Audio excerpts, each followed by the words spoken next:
जय मसीह की। कैसे हैं आप सब लोग? अच्छा लग रहा है आप सबको देख के। एंड मेरे लिए हमेशा संडे का जो दिन होता है वो बहुत खुशी वाला दिन होता है। खुशी क्यों? क्योंकि एक तो प्रभु के उपस्थिति में हम लोग आए हैं, लेकिन उससे भी अधिक मुझे आप सबसे मिलने का मौका मिलता है। नहीं तो या तो होम ग्रुप के टाइम पे छोटी सी स्क्रीन में देख पाते हैं, लेकिन अभी अच्छा इसलिए लगता है क्योंकि मैं आप लोग से मिल सकता हूँ। सो जो लोग ऊपर बैठे हैं आप सबका स्वागत है आज की इस आराधना में। जो यूट्यूब पे हैं आप सबका भी स्वागत है कि आप जुड़ सके हमारे साथ। आइए हम अपने मनों को तैयार करें जब हम प्रभु के वचन में जाएंगे। आइए हम प्रभु के हाथ में ये समय को सौंपें। प्यारे प्रभु जी, आपका धन्यवाद देते हैं कि आप इस वक्त हमारे बीच उपस्थित हैं। धन्यवाद देते हैं पिता परमेश्वर की आपका वचन दो धारी तलवार है जो हमें सत्य बताता है और साथ साथ हमें अपने जीवन को जांचने का मौका भी देता है। प्रभु, इस वक्त जब हम आपके वचन से सीखते हैं, सुनते हैं, समझते हैं, पढ़ते हैं, प्रभु जी ये पूरा समय हम आपके हाथ में सौंपते हैं। प्रभु, होने दें कि जो भी हम इस वक्त सुनते हैं वो अपने जीवन में लागू कर सकें। और इस वक्त यही प्रार्थना करते हैं प्रभु कि आप हमसे बात करें। सारा आदर मान महिमा आपको देते हुए इस छोटी सी विनती को सुने यीशु मसीह के नाम से, आमीन।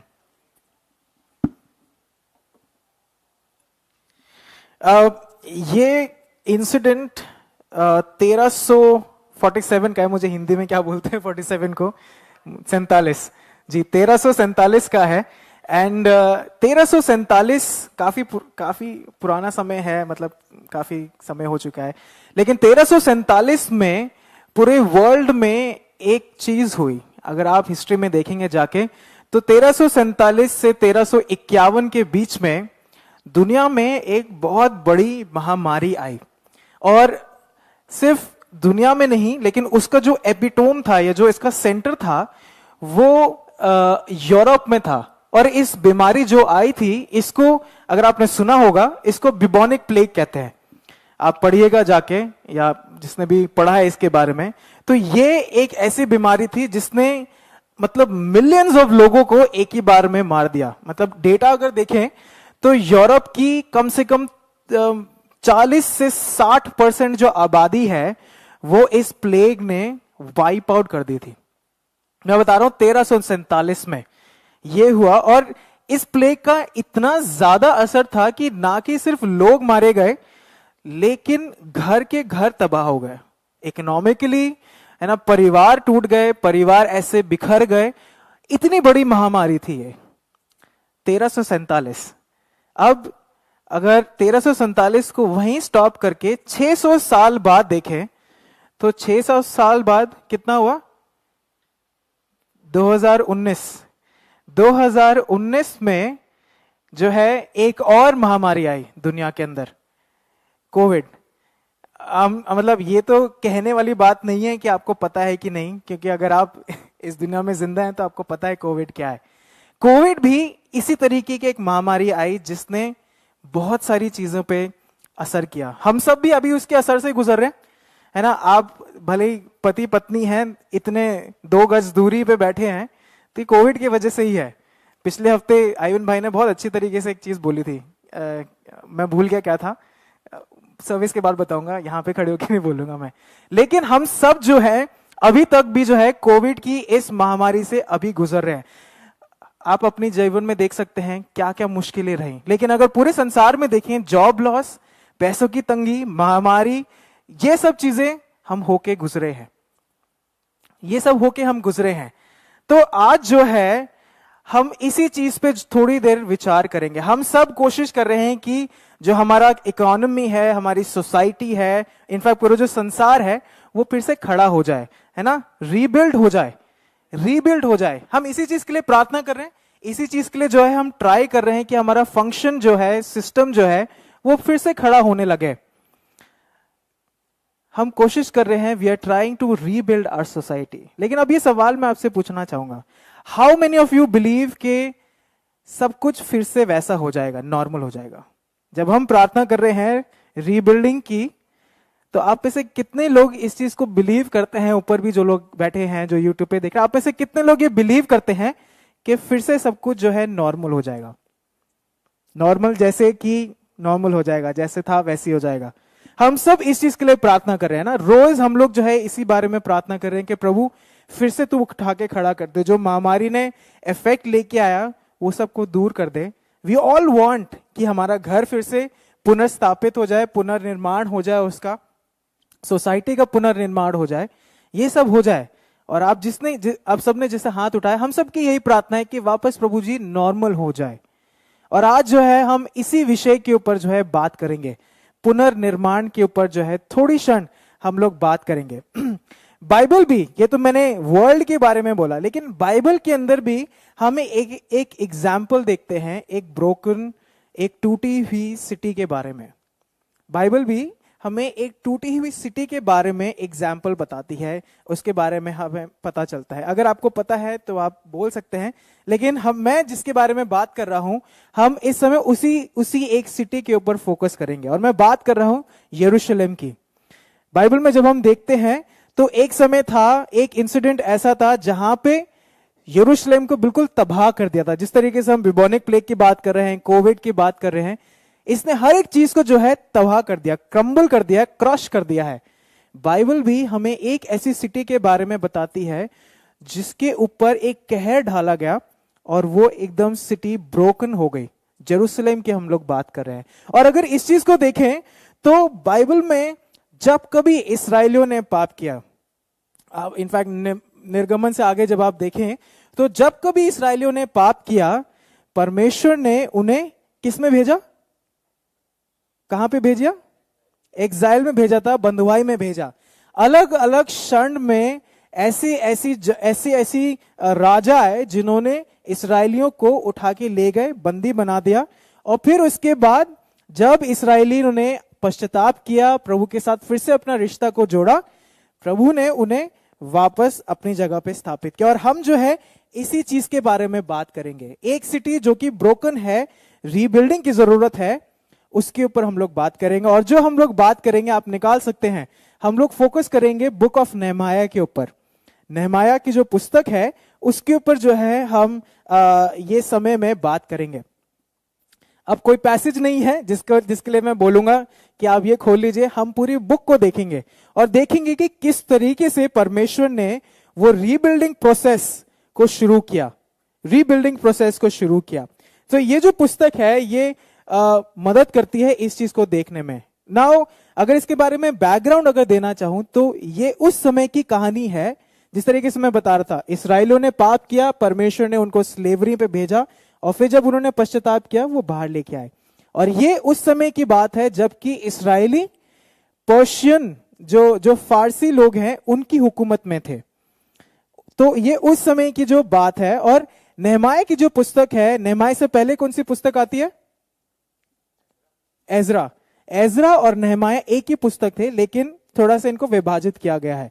सो नेहमाया और एजरा एक ही समय की बात है, और ये समय वो समय है जहां पे इसराइली जो है पर्शियन की हुकूमत में है। जैसे मैं कह रहा था, हम सब टफ टाइम से होके गुजरे हैं। हम सब के जीवन में ऐसे समय रहे हैं जहां पे कुछ समझ में नहीं आ रहा है क्या करूं। मेरे जीवन में या हम सब के जीवन में हम प्रार्थना कर रहे हैं कि रीबिल्डिंग हो, पुनर्निर्माण हो, मेरा पुनर्निर्माण हो, मेरी फैमिली का पुनर्निर्माण हो, रीबिल्डिंग हो, मेरे बच्चों का रीबिल्डिंग हो। और ये जो पूरी पुस्तक है ये हमें ये जानने में मदद करती है कि how does God help us in rebuilding. ये पुस्तक हमें इस चीज को विचार करने में मदद करती है कि किस तरीके से परमेश्वर पुनर्निर्माण में हमारी मदद करता है। अब मैं ये सवाल नहीं पूछूंगा कि आप में से कौन चाहते हैं कि पुनर्निर्माण हो, रीबिल्ड हो आपके जीवन का। हम सब चाहते हैं। हम सब रोज जब प्रार्थना करते हैं तो कुछ ना कुछ इस विषय को प्रभु के सामने रखते हैं। लेकिन हम ये समय में यही देखेंगे किस तरीके से परमेश्वर हमारी मदद करता है रीबिल्डिंग में, किस तरीके से परमेश्वर हमारी मदद करता है। ओके, सो मैं इसको एक स्टोरी तरीके से बताऊंगा। और जो कहानी जो ये शुरू होती है नेहमाया की, ये मैं बता रहा था पर्शियन किंग जिसका नाम आर्टासर्क्सिस है, वो राजा है। और वो उसके 9वें साल में ये कहानी गठित होती है, 9वें साल में। और इस समय क्या होता है कि नेहमाया जो है वो इस राजा का कप बेयरर है। कप बेरर वो व्यक्ति होता है जो कि इससे पहले राजा के पास कोई ड्रिंक पहुंचे, वो उस ड्रिंक को चख के देखता है कि इसके अंदर कोई जहर तो नहीं। और वो जॉब थी नेहमाया की राजा के पैलेस के अंदर। और इस समय क्या होता है, इसका जो भाई है जिसका नाम हनानी है, वो नेहमाया के पास आके बताता है, और वो आके बताता है कि इस्राएलियों की क्या हालत है। प्लीज निकाल लीजिए नेहमाया 1:3। यहां पे हमें पता चलता है कि हनानी जो है नेहमाया के पास आके कह क्या रहा है। वो कहता है, जो बचे हुए लोग बंधुआई से छूटकर उस प्रांत में रहते हैं, वे बड़ी दुर्दशा में पड़े हैं और उनकी निंदा होती है, क्योंकि यरूशलेम की शहरपनाह टूटी हुई और उसके फाटक जले हुए हैं। सो ये हनानी जो है आके नेहमाया को अपने लोगों की दुर्दशा के बारे में बताता है। अब अगर इसको मैं बताना चाहूं तो एजरा में जब हम देखते हैं तो ऑलरेडी इसराइलियों का पलायन शुरू हो चुका है अपनी जगह के लिए। यरूशलेम के लिए इसराइलियों का पलायन शुरू हो चुका है, और गुट बाय गुट या ग्रुप बाय ग्रुप करके वो लोग जा रहे हैं। इसराइल में एजरा में जब हम पढ़ते हैं तो वो मंदिर की स्थापना कर रहे हैं, और फिर उसके बाद साथ साथ हम ये भी देखते हैं कि उन्होंने ये शहरपनाह का काम शुरू कर दिया है। लेकिन क्योंकि आसपास के लोगों को इनकी बढ़ोतरी चाहिए नहीं, इस वजह से इनका काम को रोक दिया जाता है। और इसीलिए जो है हनानी नेहमाया के पास आके कहता है कि भाई, जो हमारे लोग हैं जो जा चुके हैं उस देश में, उनकी दुर्दशा हो रखी है, उनकी शहरपनाह नहीं है, लोग उनका मजाक उड़ा रहे हैं। और जैसे ही नेहमाया को ये पता चलता है, बाइबल इसको बहुत क्लियरली प्रस्तुत करती है, और वो कहती है, बाइबल बताती है कि नेहमाया सुनते ही रोने लगा। नेहमाया को जब पता चला कि ये हालत है, ही इज इन टीयर्स, वो रोने लगा। क्यों रोने लगा? इसलिए रो रहा है क्योंकि उसने सुना था कि भाई इसराइलियों के साथ परमेश्वर कितना साथ साथ चला, कितनी बढ़ोतरी करी, किस तरीके से इसराइल से जो आसपास के लोग थे वो डरते थे। उस स्टैंडर्ड को वो देखता है, सोचता है। और लेकिन अब वो यहाँ पे हनानी के द्वारा पता चलता है कि इनकी तो हालत ही खराब है, लोग जो आसपास के लोग हैं इनका मजाक उड़ा रहे हैं, इनकी शहरपनाह नहीं है, मतलब इनकी सेफ्टी नहीं है। और ये सुन के जो है नेहमाया रोने लगता है। नेहमाया रोने लगता है। नेहमाया के नाम का मतलब यदि आप पूछें तो नेहमाया के नाम का मतलब है यहोवा कंफर्ट्स। नेहमाया के जो नाम का मतलब है वो है कि परमेश्वर जो सांत्वना देता है। हनानी ने जो आके उसे बताया, कहीं से लग रहा है कि यहोवा के द्वारा उसे सांत्वना मिल रही है? कहीं से नहीं पता चल रहा है। यहां पे तो वो और ज्यादा विचलित हो रखा है कि मेरे लोगों की क्या हालत है। और यहां पे हम उसी चीज को देखते हैं, यहोवा कंफर्ट्स, उसके नाम का तो मतलब यही है, लेकिन कहीं से उसे कंफर्ट नहीं पता चल रही है, कहीं से उसे कंफर्ट नहीं मिल रही है। और ये सोच के, ये सुन के नेहमाया रोने लगता है। नेहमाया रोने लगता है। लेकिन इंटरेस्टिंग बात यह है, अगर आप पहले अध्याय को जब आप घर में जाके पढ़ेंगे, जरूर पढ़िएगा, ये रोने के बाद नेहमाया प्रार्थना करता है, और बहुत सुंदर तरीके से प्रार्थना करता है। और जब उसकी प्रार्थना को आप पढ़ेंगे तो वो परमेश्वर के सामने अंगीकार करता है कि प्रभु, हमारे लोगों ने तेरे विरुद्ध पाप किया है, हमारी पनिशमेंट यही है कि हम स्लेवरी में हम जाएं क्योंकि हमने तेरे विरुद्ध पाप किया। वो उसका अंगीकार करता है। जिस तरीके से हमने अभी कम्युनियन लेने से पहले अपने आप को परमेश्वर के साथ फिर से स्थापित किया, वही चीज यहां पे नेहमा अपनी प्रार्थना के द्वारा कन्फेस कर रहा है कि प्रभु तू क्षमा कर, और ये जो दुर्दशा है वो हमारी ही गलती के द्वारा है, हमारी ही गलती के द्वारा है।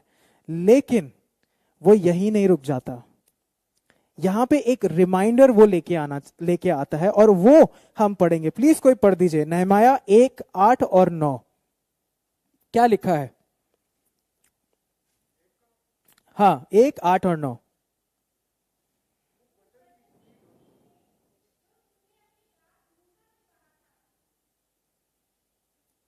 पूरा पढ़ दीजिए।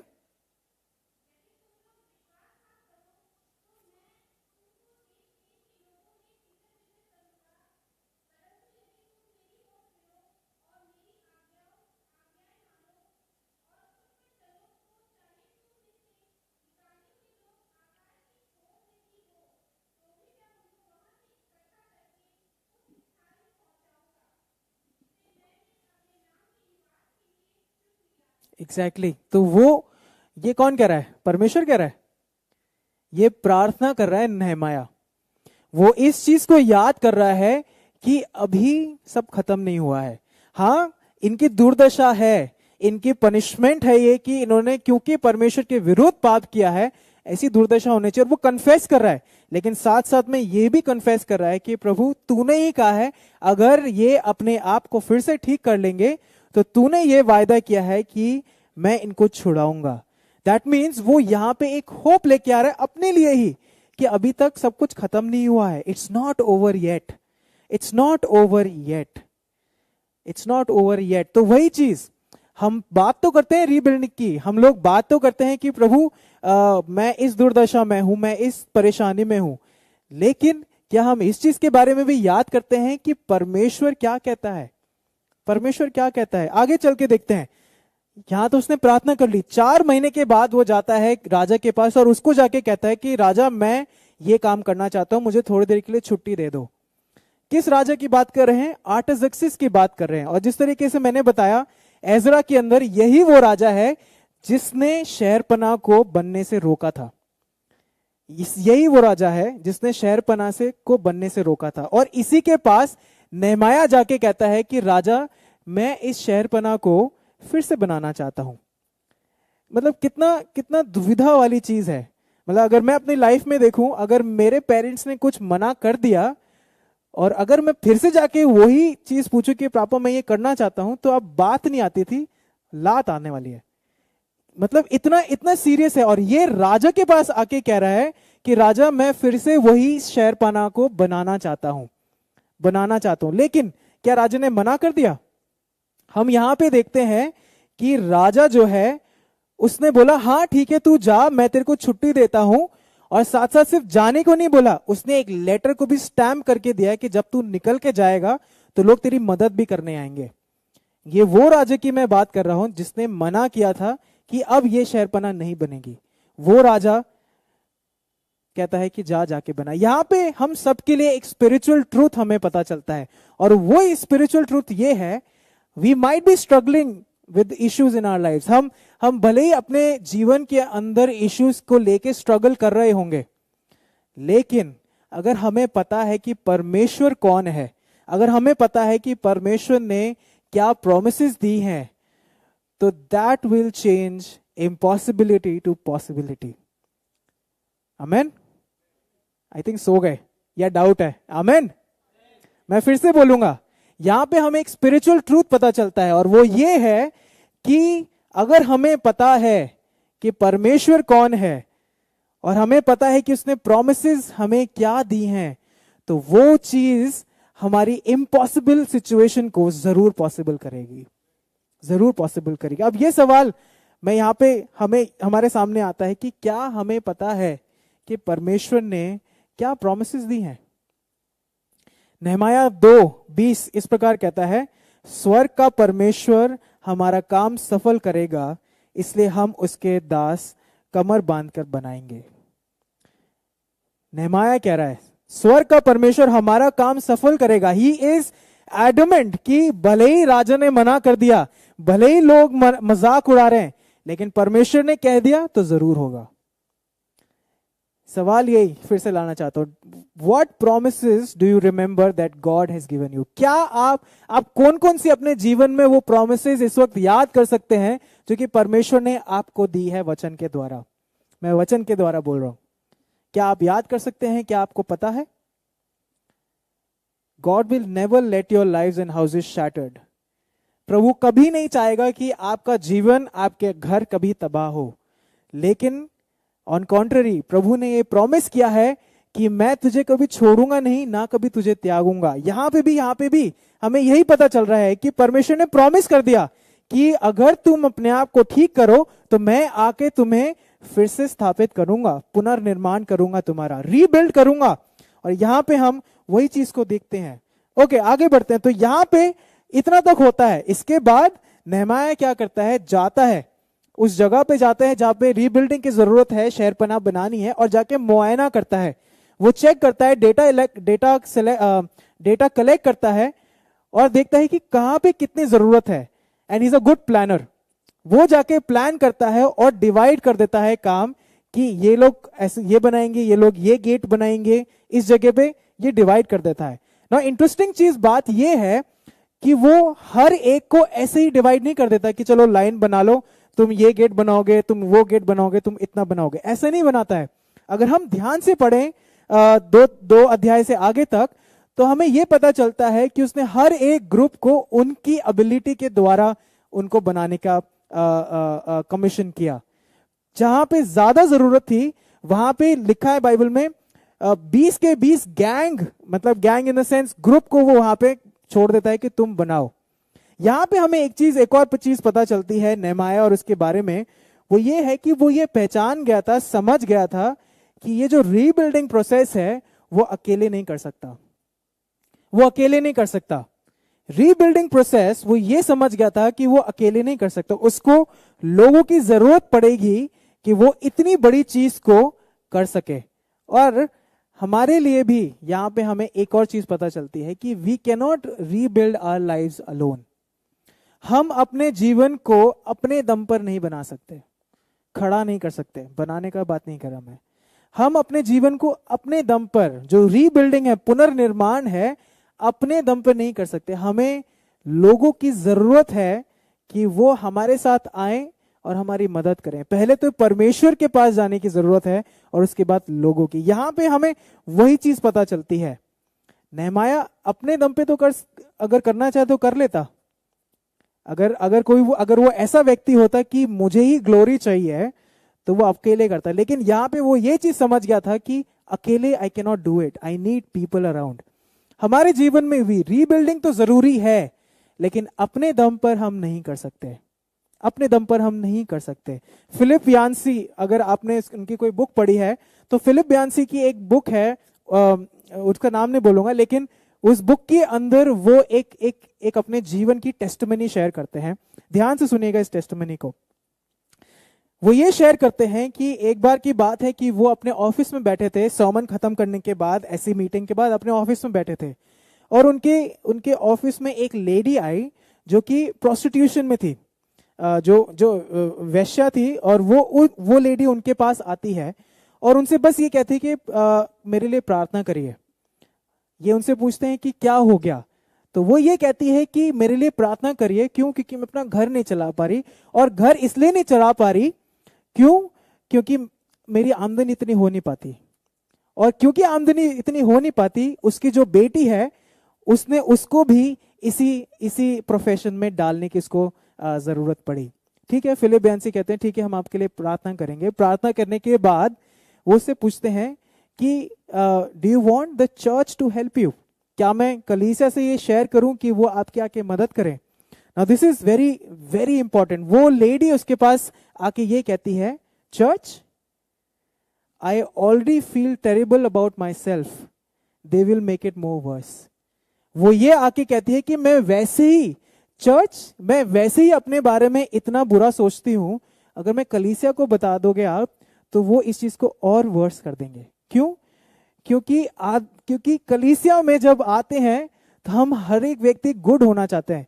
अगर किसी के पाप के बारे में पता चल गया तो बढ़ोतरी नहीं होती है, लेकिन कानाफूसी होती है। और वो लेडी यहां पे कह रही है। लेकिन नेहमाया के जीवन में जब हम देखते हैं, द आइडिया ऑफ चर्च हमें इधर से पता चलता है। कलीसिया में जब आप आए हैं तो सिर्फ इसलिए नहीं आए हैं कि आए, गाना गाया, सर्मन सुना और चले गए, सिर्फ इसलिए नहीं है। You have come here for fellowship. आप यहाँ पे इसलिए आए हैं कि आप संगति कर सके जहां पे आपकी तो बढ़ोतरी हो ही हो, लेकिन आपके साथ वाले की भी बढ़ोतरी हो।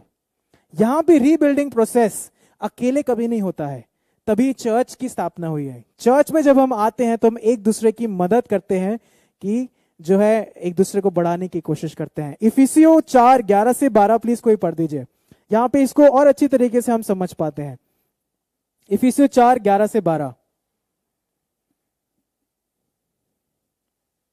चलिए मैं पढ़ देता हूं। उसने कुछ को प्रेरित नियुक्त करके, और कुछ को भविष्यवक्ता नियुक्त करके, और कुछ को सुसमाचार सुनाने वाले नियुक्त करके, और कुछ को रखवाले और उपदेशक नियुक्त करके, जिससे पवित्र लोग सिद्ध हो जाएं और सेवा का काम किया जाए और मसीह की देह उन्नति पाए। यहाँ पे हमें यह तो पता चलता है कि चर्च में कौन कौन लोग हैं। चर्च सिर्फ एक व्यक्ति से नहीं चलता है, कलीसिया सिर्फ एक व्यक्ति हर्षित से नहीं चलती है। कलीसिया चलती है जब हम एक साथ मिलते हैं। वचन स्पष्ट रीति से कहता है, आप में से जितने लोग हैं, जितने लोग आप ऊपर बैठे हैं, जो लोग सुन रहे हैं, हम सबको कोई ना कोई तोड़ा मिला है, कोई ना कोई तोड़ा मिला है। इंटरेस्टिंग बात यह है कि उस तोड़े को हम कैसे इस्तेमाल करते हैं। आपके जितने भी क्वालिटीज हैं वो कलीसिया में इस्तेमाल हो सकती हैं, लेकिन क्या हम एक दूसरे को बढ़ाते हैं या सिर्फ अपने ही जीवन में समट के रह जाते हैं। यहां पे हमें उस चीज के लिए पता चलता है कि मसीह की देह उन्नति पाने का अर्थ यह है कि अकेला व्यक्ति उन्नति नहीं पाता है, एक साथ मिलके उन्नति पाते हैं। Rebuilding process is never alone, it has to be with everybody together. आप अपने जीवन को अकेले पुनर्निर्माण नहीं कर सकते, आपको लोगों की जरूरत है जहां जो आपको वचन से शिक्षा दें, प्रार्थना करें, तभी जाके रीबिल्डिंग होता है। Okay, let's move forward. तो जब नेहमाया को ये सब कर लेता है तो इसका निर्माण शुरू होता है। और जिस तरीके से निर्माण कहीं पे भी कुछ भी शुरू हो, ऑपोजिशन जरूर आता है ना। आप ऑफिस में कुछ कर लीजिए, कोई ना कोई व्यक्ति तो जरूर होगा जो आपके अगेंस्ट कोई ना कोई कुछ बोले, है ना। यहां पे भी वही होता है। यहां पे जो है लोग आके कहते हैं कि ये लोग कैसे बना लेंगे, इनमें तो सामर्थ्य नहीं है, ये तो नॉर्मल व्यक्ति है, ये कैसे शहरपनाह बना लेगा, है ना। लोग आके they are mocking him, they are mocking the, मजाक उड़ा रहे हैं उनका। क्या कहता है 4:2-3, नेहमाया 4:2-3, यहां पे कहता है वो अपने भाइयों के और शुमरोन की सेना के सामने यो कहने लगे, वे निर्बल यहूदी क्या करना चाहते हैं? क्या वे वह अपने बल से करेंगे? क्या वे अपना स्थान दृढ़ करेंगे? क्या वे यज्ञ करेंगे? क्या वे आज ही काम पूरा कर डालेंगे? क्या वे मिट्टी के ढेरों में के जले हुए पठारों के फिर नए सिरे से बनाएंगे? और कुछ लोग तो ये भी कहते हैं कि यदि एक गीदड़ भी इस शहरपनाह से चले जाए ना, तो भी ये शहरपनाह गिर जाएगी। इस तरीके से जो है अब मॉकिंग होने लगती है, उनका मजाक उड़ने लगता है। और इस मजाक के अंदर भी सिर्फ बाहर से नहीं आ रहा है, इंटरनली भी आ रहा है। जिस तरीके से कलीसिया में भी कई बार ऐसा होता है कि जरूरी नहीं है कि आपको बाहर से परसिक्यूशन आए, अंदर के लोग भी जो है हमें गिराने की कोशिश करते हैं। यहां पे उसका एक एग्जाम्पल, एक छोटा सा एग्जाम्पल हम देखते हैं। एंड इट हैपेंस, हमारे साथ भी कई बार ऐसा होता है। अगर मैं सवाल पूछूं कि हम में से कितने लोग अपना डेली बाइबल रीडिंग कर पाते हैं? अगर कर पाते हैं तो वेरी गुड। लेकिन मैं सिर्फ यहां पे ये कहना चाह रहा हूं कि ओके, हम जो है सोचते हैं कि ठीक है आज से मैं रेगुलरली बाइबल पढ़ने लगूंगा, लेकिन तभी कुछ ना कुछ ऐसी होती है जो मुझे रोक देती है। यहां पे हमें यह चीज पता चलती है कि Satan will never let your rebuilding happen. शैतान कभी नहीं चाहेगा कि आपका जो पुनर्निर्माण हो या जीवन की जो फिर से स्थापना हो वो कभी नहीं आएगी। और यहां पे हम उसी चीज को देखते हैं। नेहमाया ने कोशिश करी बनाने की, लेकिन आसपास के लोगों ने ऐसा करने की कोशिश करी, इनका मोरल डाउन करने की कोशिश करी। हमारे जीवन में भी ऐसा होता है। Satan will never let your life rebuild again, लेकिन प्रभु चाहता है कि आप उसको सीख करें एंड उसी के ऊपर चलें। प्लीज पढ़ दीजिए नेहमाया 4:14।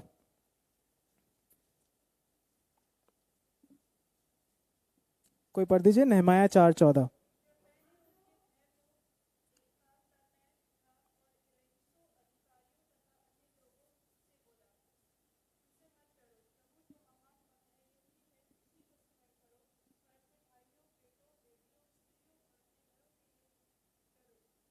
जी, तो यहां पे नेहमाया कहता है उनसे मत डरो, प्रभु जो महान और भय योग्य है उसको स्मरण करो। ठीक है, बाहर से आलोचनाएं आएंगी, आपका जो मसीह जीवन है, जो आप वॉक करने की कोशिश करते हैं, आपके परिवार वाले आपको बोलेंगे कि तुम क्या करना चाह रहे हो। लेकिन यहां पे हमें एक चीज पता चलती है कि उनसे मत डरो। नेहमाया कह रहा है जब ये आलोचनाएं आने लग रही है तो वो किसको कह रहा है? किन लोगों को कह रहा है? अभी आपने पढ़ा, किन लोगों को कह रहा है? उन रईसों, अधिकारियों, अन्य लोगों को। मतलब ऐसा नहीं है एक व्यक्ति को, वो सब लोगों को बोल रहा है कि उनसे मत डरो, लेकिन क्या करो? उसी को स्मरण करो। किसको स्मरण करो? परमेश्वर जो महान है और भय योग्य है। हमारे जीवन में भी रीबिल्डिंग, पुनर्निर्माण करना आसान नहीं है। लोगों की आलोचनाएं आएंगी, लोग आपको गिराने की कोशिश करेंगे, आपका खुद का फ्लैश भी आपको गिराने की कोशिश करेगा, आपका खुद का फ्लैश भी आपको पाप में ढकेलेगा, जो कि आपके अंदर इतना गिल्ट आ जाए कि मैं प्रभु के सामने कैसे जाऊं। शैतान कभी नहीं चाहेगा कि आपका जीवन फिर से पुनर्निर्माण हो। लेकिन यहां पे हमें यह पता चलता है कि मत डरो, डटे रहो, काम करते रहो, और किसको स्मरण करो? उस प्रभु को स्मरण करो जो महान है और भय योग्य है। क्या हम ऐसा करते हैं कि नहीं? क्या हम ऐसा करते हैं कि नहीं? नीति वचन इस प्रकार से कहता है कि तुम मत लड़ो, जय यहोवा की ओर से मिलती है। घोड़े हम बाकी सारी चीजों की तो तैयारी कर लेंगे, लेकिन जय सिर्फ यहोवा की ओर से मिलती है। युद्ध के दिन के लिए घोड़ा तैयार तो होता है, लेकिन जय सिर्फ यहोवा की ओर से मिलती है। हम क्या करते हैं? हम अपने ही बलबूते पे अपनी ही प्रॉब्लम्स को, अपना ही निर्माण करना चाहते हैं, लेकिन वो नहीं है। बाइबल हमें यह बताती है कि परमेश्वर को स्मरण कर, बाकी चीजों से मत डर, वो महान और भय योग्य है, तभी जाके रीबिल्डिंग होती है। तो यहां पे जो है नेहमाया भी वही चीज कर रहा है। ठीक है, उसने समझा कि प्रभु ने प्रॉमिस तो करा है, उसने जाके काम किया, लोगों की आलोचना आई, लेकिन वो डरा नहीं, परमेश्वर को स्मरण रखा और आगे बढ़ता गया। आफ्टर ऑल द स्ट्रगल्स, ये सब सहने के बाद क्या होता है? वो शहरपनाह को फाइनली खड़ी कर देते हैं। और बाइबल इसको बहुत ही क्या कहते हैं, पेक्यूलियरिटी या फोकस करके बताती है। सिर्फ 52 दिन में उन्होंने ये शहरपनाह को खड़ा किया। हम कह सकते हैं, अगर सोचना चाहें, हाँ ठीक है, उन्होंने मेहनत करी, नेहमाया की प्लानिंग बहुत अच्छी थी, उसने बहुत सारे लोगों का गुट बनाया, उनको इधर उधर भेज दिया, इसलिए बना दिया। अगर रैशनली सोचें तो ये यही बोलेंगे, बहुत सारी आर्गुमेंट्स हो सकती हैं। लेकिन मैं एक सवाल पूछूंगा, एक बड़ा कॉमन सा सवाल है, एक 3 मंजिला घर को खड़ा करने में कितना समय लगता है? 6 महीने? 9 महीने? श्योर? अच्छा ठीक है। अब इसी चीज को देखें, अगर आप अपने घर की बाउंड्री वॉल बना रहे हैं तो किस चीज का ध्यान रखेंगे? फाउंडेशन का ध्यान रखेंगे, और किस चीज का ध्यान रखेंगे? मटेरियल का ध्यान रखेंगे, कितनी मजबूती बनी है उसका ध्यान रखेंगे। लेकिन कितना समय लगेगा आपको अपने घर की बाउंड्री वॉल बनाने में? साइज के ऊपर है, ठीक है, मान लीजिए चलिए 1 हफ्ता लगेगा। लेकिन अब ये चीज मैं आपको बोलूंगा, जब आप घर जाएं तो जरूर रिसर्च करिएगा कि ये वॉल कितनी किलोमीटर लंबी थी। Humanly it was impossible to do it in 52 days. और यहां पे हम यही देखते हैं कि उन्होंने जो है, ऑफ कोर्स सुपर नेचुरली, लेकिन नीति वचन 21-31 को हम लोग ने यहां पे देखा है कि युद्ध के दिन के लिए घोड़ा तैयार तो होता है। मतलब नेहमाया ने सब कुछ तैयारी तो करी, लेकिन जय सिर्फ यहोवा की ओर से मिली। सिर्फ परमेश्वर ने ही ये रीबिल्डिंग प्रोसेस को होने में कारगर किया। Only God did it, only it was only supernatural power that made it happen.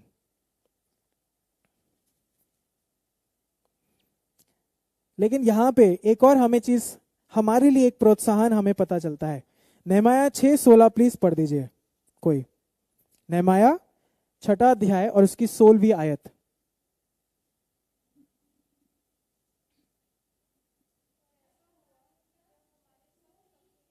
नीचे पढ़ रहे जी।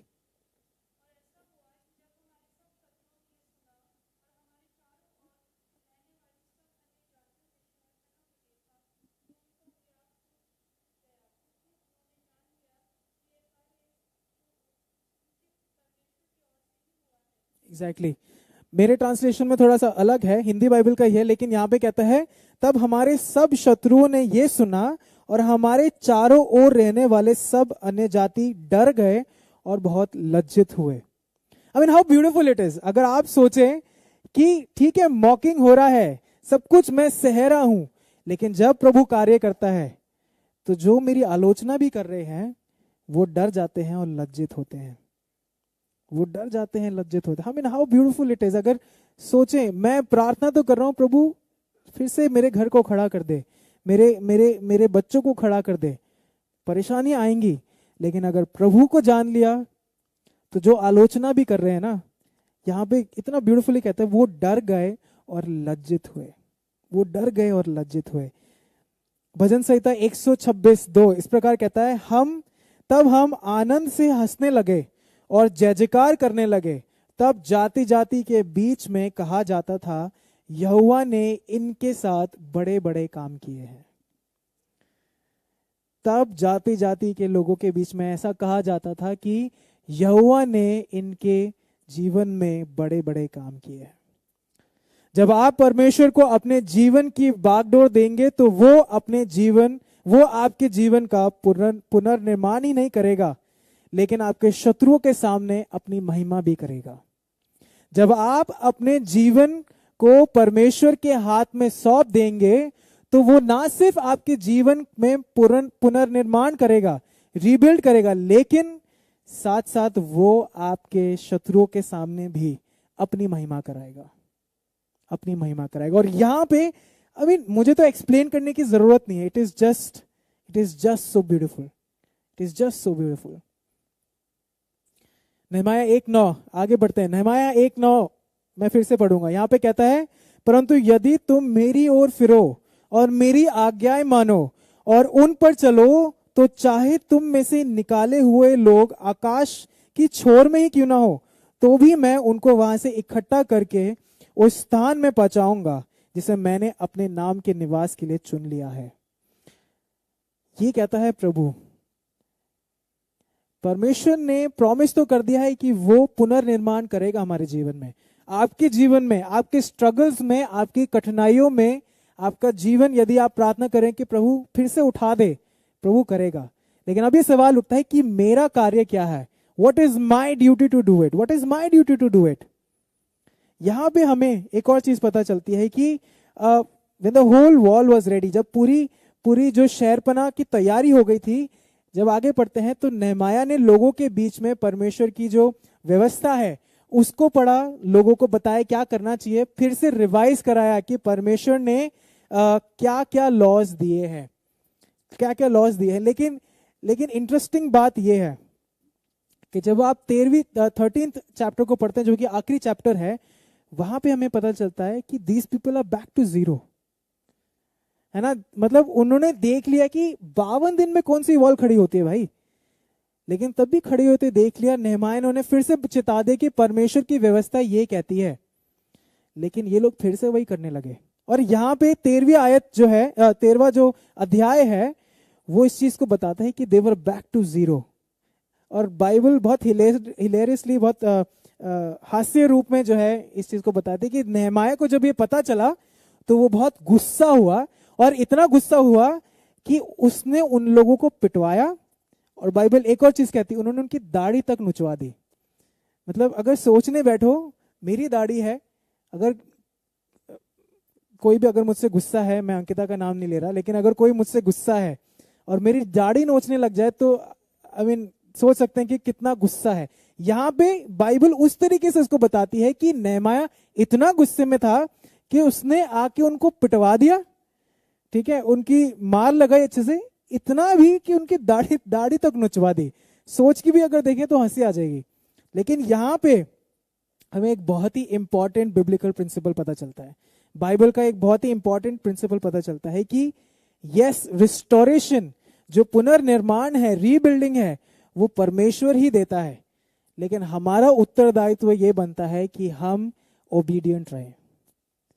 परमेश्वर आपके जीवन में जरूर आपके जीवन को ठीक करेगा, चंगाई लेके आएगा, ऑफ कोर्स, ठीक है। हम प्रभु को एक बॉक्स में सिमटा के नहीं रख सकते, प्रभु जरूर करेगा, अपने समय पे करेगा। लेकिन आपका और मेरा कर्तव्य यह बनता है कि हम उसके प्रति ओबीडियंट रहें, उसके प्रति ओबीडियंट रहें। और यहां पे जो है नहमाया का जो ये एक्शन है, उसी चीज को दिखाते हैं कि भाई तुम्हारे लिए प्रभु ने ये चीज कर दी है।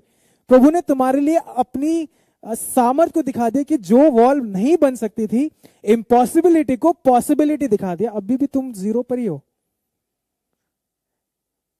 आपके जीवन में मैं ये पूछूंगा कि आपको प्रभु को जानते हुए कितने साल हो गए? मैंने प्रभु को 2008 में ग्रहण किया। अब कैलकुलेट कर लीजिए कितने साल मैं अभी तक प्रभु के साथ हूं। उन सालों में, इतने टाइम में आज आपका प्रभु के साथ रिश्ता कैसा है? क्या अभी भी आपको जरूरत पड़ती है कि प्रभु मैं तेरे को फिर से ग्रहण करना चाहता हूं, या अब आप उस लेवल पे आ चुके हैं कि आप और लोगों को प्रभु के पास लेके आए? हम मसीह लोग कभी कभार इसी चीज पे रुक जाते हैं कि प्रभु मैं तेरे साथ ही रहना चाहता हूं, लेकिन औरों तक नहीं जाते। यहाँ पे ओबीडियंस के बारे में जो है नेहमाया बताता है। नेहमाया 8:10 प्लीज कोई पढ़ दीजिए।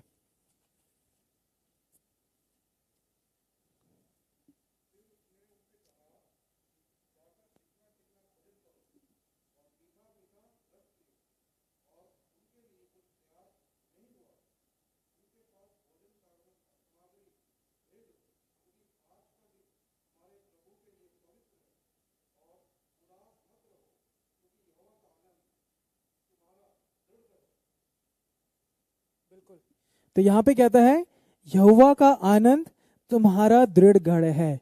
The joy of the Lord is your strength. प्रभु का आनंद तुम्हारा दृढ़ गढ़ है। ये है परमेश्वर का उद्देश्य। जिस तरीके से मैंने पिछली बार भी जब प्रचार किया था, अगर आपको याद हो, तो बाइबल हमें हमारे जीवन में प्रभु का जो उद्देश्य है उसको क्षण क्षण करके अलग अलग पोर्शंस में बताती है। पिछली बार हमने देखा था कि पहला पत्रस 1:15-16 में हमें पता चलता है। यहाँ पे भी उद्देश्य पता चलता है प्रभु का हमारे जीवन के लिए। जब प्रभु ने कह दिया कि मैं रिस्टोरेशन लाऊंगा, जब प्रभु ने कह दिया कि मैं तुम्हारे जीवन को ठीक करूंगा, हमारा कर्तव्य ये बनता है कि हम इस चीज को माने कि यहोवा का आनंद हमारा दृढ़ गढ़ है। The joy of the Lord is my strength. The joy of the Lord is your strength. प्रभु का आनंद तुम्हारा दृढ़ गढ़ है। प्रभु का आनंद हमारा दृढ़ गढ़ है। ये है उद्देश्य जिसके बारे में बात हो रही है। God wants to rebuild your life. प्रभु चाहता है कि आपके घर को, आपकी मैरिजेस को, आपके बच्चों के जीवनों को, आपकी लाइफ को, आपके फ्यूचर, आई मीन एवरीथिंग, प्रभु चाहता है कि वो रीबिल्ड करे। God wants it. लेकिन क्या आपको और मेरा या ये बोलूंगा कि क्या यहोवा का आनंद आपका और मेरा दृढ़ गढ़ है? क्या यहोवा का आनंद आपका और मेरा दृढ़ गढ़ है कि नहीं? ये चीज जो है हमें सोचनी है। ये चीज हमें सोचनी है। प्रभु के वचन ने प्रॉमिस दे दिया है, लेकिन हमें ये सोचना है क्या प्रभु का आनंद मेरा और आपका दृढ़ गढ़ है। अब आप ये सोचेंगे कि भैया इसका मतलब क्या है, क्या समझूं मैं प्रभु का आनंद मेरा दृढ़ गढ़ से? प्लीज कोई निकाल लीजिए भजन संहिता 28:7 और 8। और आइए इसको हम एक साथ पढ़ेंगे। अगर आपने निकाल लिया है, आइए हम इसको एक साथ पढ़ेंगे। भजन संहिता 28:7 और 8। Let's read it together. यहोवा मेरा बल और मेरी ढाल है, उस पर भरोसा रखने से मेरे मन का सहायता मिली। इसीलिए मेरा हृदय प्रफुल्लित है और मैं गीत गाकर उसका धन्यवाद करूंगा। यहोवा अपनी प्रजा का बल है, वह अपने अभिषिक्त के लिए उद्धार का दृढ़ गढ़ है। नेहमाया की तरह शायद हम भी इस वक्त आंसुओं में हैं, ये सोच के, ये याद करके कि एक समय तो ऐसा था कि जब प्रभु मेरे पास सब कुछ था। एक समय ऐसा था कि जब मेरे घर में खुशहाली थी। एक समय ऐसा था जब मेरे घर में सब कुछ था। लेकिन आज मैं स्ट्रगल कर रहा हूं, या कोविड की वजह से मेरे मेरे मेरे जॉब लॉस हुए हैं, घर में तंगी है, वट एवर इट इज। आप सोच सकते हैं उसके बारे में। लेकिन यहाँ पे परमेश्वर ने यह आश्वासन दिया है कि रीबिल्डिंग विल हैपन। परमेश्वर ने यह आश्वासन दिया है कि रीबिल्डिंग विल हैपन। लेकिन हमारा कर्तव्य ये बनता है कि हम ओबीडियंट रहें। तो आज हमने 3 चीजें जो है इस समय में इस पूरी कहानी के द्वारा सीखी है। पहली चीज हमने बस यही देखी कि परमेश्वर ने ये प्रॉमिस किया है कि रीबिल्डिंग विल हैपन। परमेश्वर ने ये प्रॉमिस किया है कि पुनर्निर्माण जरूर होगा। उस साथ साथ उसने प्लान भी शेयर किया कि कैसे होगा। कैसे होगा? परमेश्वर को अपना सब कुछ मान के, परमेश्वर को स्मरण करके, और साथ साथ फेलोशिप करके, संगति में आके। और तीसरी चीज हमने देखी है, परमेश्वर ने अपनी सामर्थ को वचन के द्वारा आज दिखाया है कि जो चीज इम्पॉसिबल थी, परमेश्वर में it is now him possible. The thing that was impossible now it is him possible. जो चीज इम्पॉसिबल थी, जो नहीं हो सकती थी, कहीं से भी नहीं हो सकती थी, लेकिन परमेश्वर की सामर्थ में वो सब चीजें पॉसिबल. और चौथी चीज, परमेश्वर ने अपना पर्पस हमें बताया है. परमेश्वर ने अपना उद्देश्य आपको और मुझे दिखाया है, और वो यही है कि आइए हम उसको अपना शरण स्थान और बल बनाए. शरण स्थान और बल बनाए, और कुछ नहीं. और कुछ, यही चार चीजें: God's promise, God's plan, God's power and God's purpose. God's purpose. आइए हम प्रार्थना करें. और इस वक्त ये सोच सकते हैं, विचार कर सकते हैं कि जरूरी नहीं कि कोविड की वजह से परेशानियां आई. हमारे जीवन में और भी कुछ दुविधा हो सकती है, परेशानी हो सकती है. ये समय है, आइए उसको प्रभु के हाथ में सौंपें. क्यों? क्योंकि सिर्फ यीशु मसीह में ही मुझे आशा मिलती है. सिर्फ यीशु मसीह में ही मुझे आशा मिलती है. आइए उसको प्रभु के हाथ में सौंपें, उसको प्रभु के पास लेके आए. He is the hope that came in this world. वही एक आशा थी जो इस निराशा वाले संसार में आई. वही यीशु मसीह जो है जिसने आपके और मेरे लिए अपनी जान दी. और वो ये कहता है कि it is not over yet.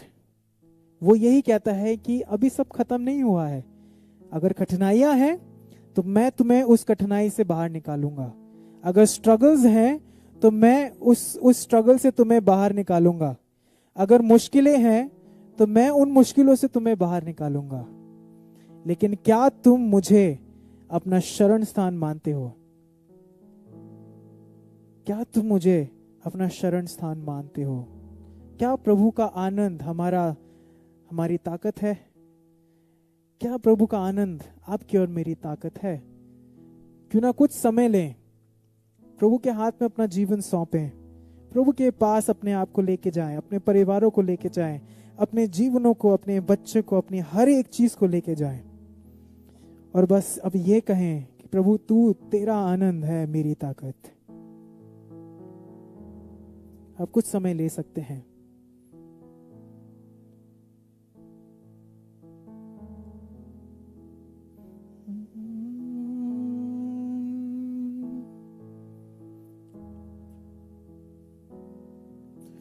प्रभु का आनंद है मेरी ताकत. संसार में यीशु है मेरी ताकत. प्रभु का आनंद है मेरी ताकत. संसार में यीशु है मेरी ताकत. वो मेरा आनंद हर एक दिन में, वो मेरा सहारा है. वो मेरा आनंद हर एक दिन में, वो मेरा सहारा है. आइए हम सब खड़े हो जाएं. प्रभु का आनंद है मेरी ताकत. संसार में यीशु है मेरी ताकत. प्रभु का आनंद है मेरी ताकत. संसार में यीशु है मेरी ताकत. वो मेरा आनंद हर एक दिन में, वो मेरा सहारा है. वो मेरा आनंद हर एक दिन में, वो मेरा सहारा है. जब मैंने सोचा ये असंभव है, तब प्रभु यीशु ने मुझसे कहा. जब मैंने सोचा ये असंभव है, तब प्रभु यीशु ने मुझसे कहा. संसार के अंत तक साथ रहने वाला मैं तेरे साथ हूँ. संसार के अंत तक साथ रहने वाला, मैं तेरे साथ हूँ। प्रभु का आनंद है मेरी ताकत, संसार में यीशु है मेरी ताकत। आइए मान के गाएं, प्रभु का आनंद है मेरी ताकत, संसार में यीशु है मेरी ताकत। वो मेरा आनंद हर एक दिन में, वो मेरा सहारा है। वो मेरा आनंद हर एक दिन में, वो मेरा सहारा है। पिता परमेश्वर, आपका धन्यवाद देते हैं प्रभु, तू मेरा आनंद है, तू मेरा सहारा है। प्रभु, जब कभी मैं सोचता हूं कि कोई नहीं है, प्रभु मुझे तेरा वचन हमेशा याद दिलाता है कि तू है मेरे साथ। प्रभु, इस वक्त यदि मेरे प्रियजनों के जीवनों में निराशा है, यदि वो आपसे किसी विषय को लेके गुहार लगा रहे हैं, यदि वो ये कह रहे हैं प्रभु फिर से स्थापित कर दे मुझे, फिर से रीबिल्ड कर दे मुझे, फिर से पुनर्निर्माण कर मेरे जीवन का, प्रभु जी मैं उनको आपके हाथ में सौंपता हूँ।